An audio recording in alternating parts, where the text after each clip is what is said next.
केरल की वायनाड सीट से कांग्रेस उम्मीदवार प्रियंका गांधी ने अपने दूसरे चरण के चुनाव प्रचार की शुरुआत कर दी है। सोमवार को प्रियंका गांधी ने कहा कि बीजेपी के राज में संवैधानिक मूल्य को लगातार ताक पर रखा जा रहा है। एक नुक्कड़ सभा को संबोधित करते हुए प्रियंका गांधी ने मणिपुर में हिंसा का जिक्र करते हुए कहा कि देश में अल्पसंख्यकों के खिलाफ योजनाबद्ध हमले हो रहे हैं। You know the times we are living in, when there is a BJP government at the center. നിങ്ങൾക്കറിയാം, കേന്ദ്രത്തിൽ ഒരു ബിജെപി ഗവൺമെന്റ് അധികാരത്തിലിരിക്കുന്ന ഒരു കാലഘട്ടം, നമ്മൾ ജീവിക്കുന്ന കാലഘട്ടം എങ്ങനെയാണെന്ന് നിങ്ങൾക്കറിയാം. Where fear and mistrust and anger is spread amongst different communities.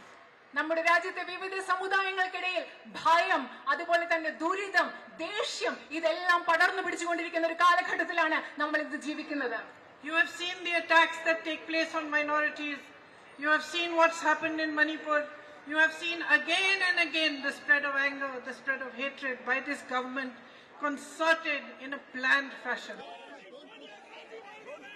Priyanka ने यह भी कहा कि एक के बाद एक नीतियां आम लोगों की बजाय प्रधानमंत्री नरेंद्र मोदी के दोस्तों को फायदा पहुंचाने के लिए बनाई जा रही हैं।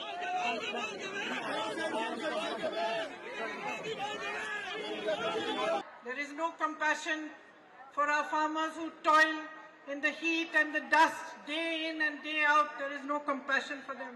രാത്രിയും പകലിലും ഈ ചൂടിലും മണ്ണിലും പൊടിയിലും എല്ലാം കഷ്ടപ്പെടുന്ന നമ്മുടെ കർഷകരായ സഹോദരരോട് യാതൊരു അനുകമ്പയും അനുതാപവും ഈ ഗവൺമെന്റിനില്ല. There is no understanding of the traditions and no respect for the tribal peoples. Their lands are taken away and given away to big businessmen. Wayanad seat छोड़ने वाले अपने भाई राहुल गांधी का जिक्र करते हुए प्रियंका ने बताया कि केवल वे ही जानती हैं कि वायनाड छोड़ने पर उनका दिल कितना भारी था। It is you, each one of you, each one standing here, each person who lives in Wayanad, every brother, every sister, every child, every mother, every father who gave him the courage to walk 4,000 kilometers and travel another 4,000 kilometers across this country for unity and peace. Priyanka Gandhi ने कहा कि अगर वायनाड की जनता उन्हें जिताती है तो जनहित के लिए वे कड़ी मेहनत करेंगी। As far as I am concerned, if you choose to elect me as your member of parliament, I can promise you this: I will work as hard for you as I possibly can.